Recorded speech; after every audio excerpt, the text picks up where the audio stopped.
Gli aggettivi e i pronomi determinativi.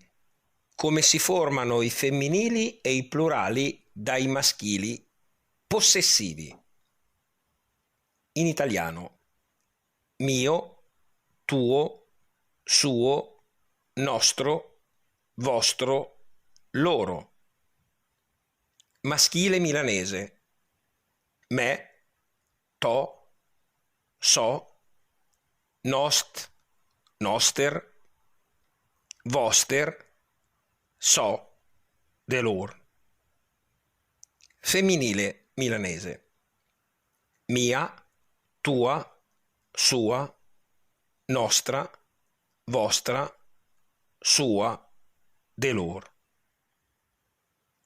Plurale sia maschile che femminile milanese: me, to, so, noster, nost, voster, so, de lor.